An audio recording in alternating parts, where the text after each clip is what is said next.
Gold hub తాకట్టులో ఉన్న బంగారాన్ని విడిపించి కొనబడును. అదే రోజు ఆన్లైన్ ధరకు కొని డబ్బులు ఇవ్వబడును. తీహార్ జైల్లో కవిత నరకాన్ని అనుభవిస్తున్నారా? కవిత ఇవాళ కోర్టు ముందు ఒక పిటిషన్ వేసుకోవడం జరిగింది. నాకు కోర్టు అనుమతి ఉన్నప్పటికీ కూడా నాకు చెప్పులు, పరుపులు, దిండ్లు అవి అనుమతించట్లేదు, ఆభరణాలు ధరించే అవకాశం ఉన్నప్పుడు కూడా ధరించనివ్వట్లేదు, మరియు ఇంటి భోజనానికి అనుమతి ఇవ్వటం లేదు అంటూ కోర్టులో పిటిషన్ వేసుకోవడం జరిగింది. కవిత తన తరపు న్యాయవాదులతోటి ఏ కోర్టులో అయితే తన కేసు వాదింపబడుతూ ఉందో రోజు ఎవెన్యూ కోర్టు, ఆ కోర్టులో ట్రయల్ కోర్టు అది, దాంట్లో తన పిటిషన్ దాఖలు చేసుకోవడం జరిగింది. ఎల్లుండి మీ పిటిషన్ విచారిస్తామంటూ కోర్టు కవిత తరపు న్యాయవాదులకు చెప్పడం జరిగింది. మరి కవిత వాస్తవానికి నిన్నటిదాకా ఒక రకమైన లైఫ్ స్టైల్లో బతికింది, ఇవాళ ఇంకో రకమైన లైఫ్ స్టైల్లో బతకాల్సి వస్తుంది. సహజంగా అది ఇబ్బందికరమైన విషయమే. మాజీ సీఎం కేసీఆర్ కూతురు గారాలు పట్టి మాజీ ఎంపీ ఇప్పుడు ప్రజెంట్ ఎమ్మెల్సీగా ఉన్నారు, పదవుల్లో ఉన్నారు. తనకి ఏదంటే అది కోరితే వచ్చే పరిస్థితి. తను నిన్నటిదాకా గడిపిన VIP life style, celebrity life style అదొక డిఫరెంట్. ఇవాళ తీహార్ జైల్లో గడిపే లైఫ్ స్టైల్ ఒక డిఫరెంట్. వాస్తవానికి ఈ దేశంలోని అతి కఠినమైనటువంటి జైలు తీహార్ జైలు. చాలా నరహంతక ఉగ్రవాదులు, తీవ్రవాదులు, గ్యాంగ్స్టర్సు, పొలిటికల్ ఆర్థిక నేరస్తులు చాలామంది తీహార్ జైలుకి వెళ్తూ ఉంటారు. ఈ దక్షిణాసియాలోనే అతిపెద్ద జైలు తీహార్ జైలు. ఆ తీహార్ జైలు ఖచ్చితంగా నరకగుప్పంగా ఉంటుంది, ఇల్లు ఉన్నట్టు ఖచ్చితంగా ఉండదు. 26వ తారీఖు మంగళవారం రోజు సాయంత్రం 5:30 ఆమె తీహార్ జైలుకి వెళ్ళటం జరిగింది. తర్వాత ఫార్మాలిటీస్ కంప్లీట్ చేసుకుని అదే తీహార్ జైల్లో గడపడం జరుగుతూ ఉంది. ఇవాళకి 3-4 రోజులు అవుతున్నట్టు. ఖచ్చితంగా రోజువారీ కవిత లైఫ్ స్టైల్ వేరు, తీహార్ జైల్లో తను గడపాల్సిన లైఫ్ స్టైల్ వేరు.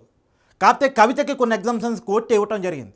ఇందాక కవిత ఏదైతే పిటిషన్లో పేర్కొంది అని చెప్తున్నానో నిజంగానే అవి కోర్టు తనకి ఎగ్జామ్షన్స్గా చెప్పింది. ఇంటి భోజనాన్ని తెచ్చుకునే అవకాశాన్ని, తర్వాత తనకి పరుపులు, దిండ్లు, ఆ తర్వాత చెప్పులు, తర్వాత ఆభరణాలు ధరించే అవకాశాన్ని కోర్టు ఇవ్వటం జరిగింది. మరి కోర్టు చెప్పినప్పటికీ కూడా జైలు అధికారులు ఎందుకు పాటించట్లేదు అనేది తెలియాల్సి ఉంది. ఒకవేళ కావాలని జైలు అధికారుల మీద కవిత ఆరోపణ చేస్తున్నారా అనేది కూడా తెలియాల్సి ఉంది. ఏదేమైనా జైలు సూపరింటెండెంట్ని ఆదేశించారంటూ కవిత తన పిటిషన్లో పేర్కొన్నారు. దాన్ని ఎల్లుండి విచారిస్తామని కోర్టు చెప్పింది. అయితే ఇక్కడ కీలకమైన అంశం ఏంటి అంటే, నేను ఇందాక చెప్పినట్టు తీహార్ జైల్లో ఇప్పటికే ఢిల్లీ డిప్యూటీ సీఎం మనీష్ సిసోడియా 19 నెలలుగా ఉన్నారు. అనేక మంది రాజకీయ నాయకులు, లాలూ ప్రసాద్ యాదవ్ లాంటి వాళ్ళు, మాజీ ముఖ్యమంత్రులు కూడా తీహార్ జైల్లో గడిపారు.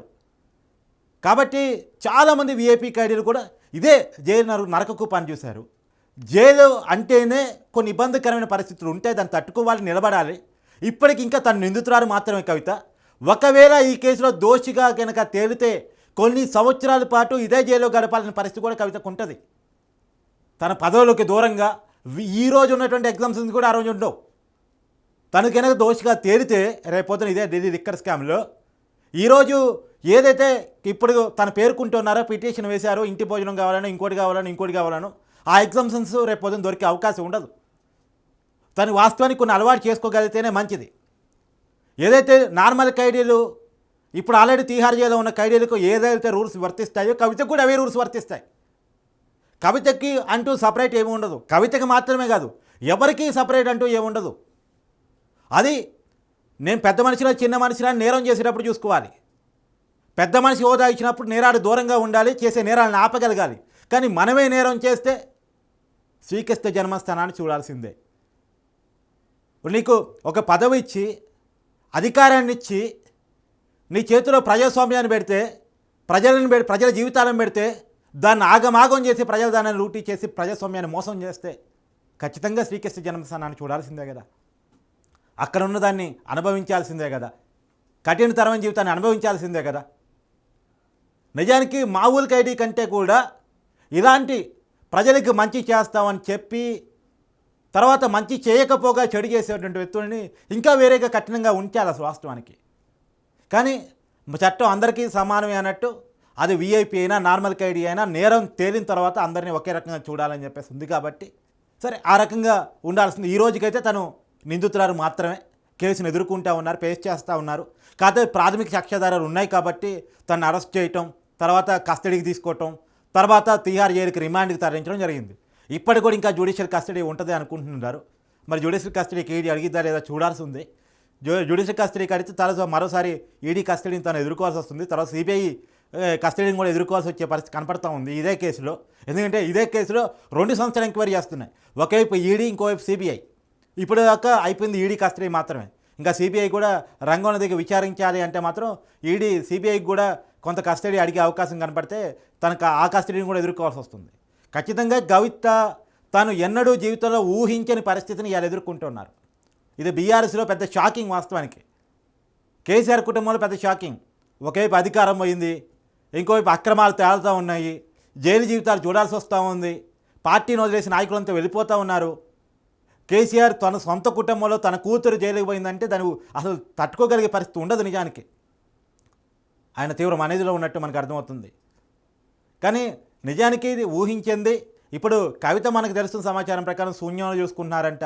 ఎందుకంటే రోజు హడావుడి లైఫ్లో ఉంటారు. తను చుట్టూ సెక్యూరిటీ, మంది, మార్బలం, లాబింగుల కోసం వచ్చే జనాలు, రికమెండేషన్ల కోసం వచ్చే జనాలు, అసలు అదో రకమైనటువంటి జీవితాన్ని గడిపినటువంటి కవిత ఇవాళ ఒక్కసారిగా పోయి ఎవరితో సంబంధం లేకుండా కేవలం పోలీసు బలగాల మధ్య, సెక్యూరిటీ మధ్య, ఆ 4 గోడల మధ్య గడపడం అంటే ఇబ్బందికరమైన పరిస్థితి. కానీ దాన్ని అలవాటు చేసుకోక తప్పదు. ఇంకా తనకి ఆల్రెడీ తీహార్ జైల్లో సపరేట్ బ్యారన్ని 2 మహిళా ఖైదీలతో కలిపి ఒక బ్యారన్ని కేటాయించినట్టు మనకు తెలుస్తున్న సమాచారం మేరకు తెలుస్తుంది. కాబట్టి కవిత ఇప్పుడు వాస్తవానికి ఏంటంటే ఇప్పటికైతే తీహార్ జైల్లో ఫుడ్డే తనకు అందుతున్నట్టు మనకు తెలుస్తున్న సమాచారం. మరి ఇంటి భోజనం విషయంలో ఏం జరుగుతుంది ఏంటి అన్నటువంటి తెలియాల్సి ఉంది. కానీ ఏది ఏమైనా ఇవ్వాలంటే ఇంటి భోజనం వచ్చింది. ఒకవేళ ఈ కేసులో దోషిగా తేలితే ఇంటి భోజనం ఎక్కడి నుంచి వస్తుంది? కాబట్టి అక్కడ భోజనాన్ని కూడా చూడాలి. అక్కడ భోజనం కొన్ని 100 మంది తింటున్నారు, కొన్ని 1000 మంది తింటున్నారు కదా. అది మనుషులే కదా తినేది కూడా. అక్కడ భోజనం చూస్తే తప్పే ఉంది. సరే, ఎనీవే తనకి ఇప్పటికైతే అవకాశం ఉంది కాబట్టి తన పిటిషన్ వేసుకున్నట్టుంది. సరే, ఏది ఏమైనా తనకి కావాల్సినటువంటి కోర్టు ఇచ్చినటువంటి అవకాశాలను తనకు కల్పించాలి, జైలు సూపరింటెండెంట్ని కోర్టు ఆదేశించాలి అని తన పిటిషన్ అయితే దాఖలు చేసుకుంది. కానీ ఒక్క విషయం, తన పిటిషన్ ద్వారానే మనకు అర్థమవుతున్న విషయం ఏంటంటే కవిత తీహార్ జైల్లో నరకాన్ని చూస్తున్నారు, చాలా ఇబ్బంది పడుతున్నారు, అలవాటు లేని జైలు జీవితాన్ని అనుభవించడానికి చాలా ఇబ్బంది పడుతున్నారు అనేది మనకు అర్థమవుతున్నటువంటి విషయం. అది తన పిటిషన్లో చూస్తే మనకు అర్థమయ్యేటువంటి విషయం. ఆ పిటిషన్ ఎల్లుండి విచారించి మరి జైలు సూపరింటెండెంట్కి కోర్టు ఎలాంటి ఆదేశాలు ఇస్తుంది, దీని మీద ఎలాంటి ఎంక్వైరీ చేస్తే అనేటువంటి చూడాల్సి ఉంది.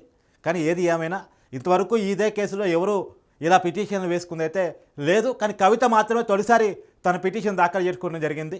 తనకి ఎగ్జామ్షన్స్ కావాలని. సరే, తన మహిళా ఖైదీ కూడా కాబట్టి ఈ కేసులో ఇప్పటివరకు అందరూ పోయిన జెంట్స్ మాత్రమే, లేడీస్గా ఒక మహిళా ఖైదీగా కవిత మాత్రమే ఉన్నారు ఇదే ఢిల్లీ లిక్కర్ స్కామ్లో. కాబట్టి కవితకి ఎగ్జామ్షన్స్ కోర్టు ఏమిస్తుంది ఏంటి అనేటువంటిది చూడాల్సి ఉంది. ఏదేమైనా అలాంటి ఎగ్జామ్షన్స్ కొన్ని ఇచ్చినా సరే నార్మల్ ఖైదీలకు ఉండే రూల్సే తీహార్ జైల్లో కవితకు ఉంటాయి. ఇవో కోర్టు ఇచ్చిన కొన్ని ఎగ్జామ్షన్స్ మినహాయించి. కాబట్టి మరి దాన్ని అయితే అలవాటు చేసుకోక తప్పదు. ఇంకోటి కూడా ఇందాక నేను చెప్పినట్టు ఒకవేళ దోషిగా చేరితే మాత్రం ఇదే తీహార్ జైల్లో ఆ ఎగ్జామ్షన్స్ కూడా లేకుండా కూడా ఉండాల్సిన పరిస్థితి వస్తుంది. మరి చూడాలి.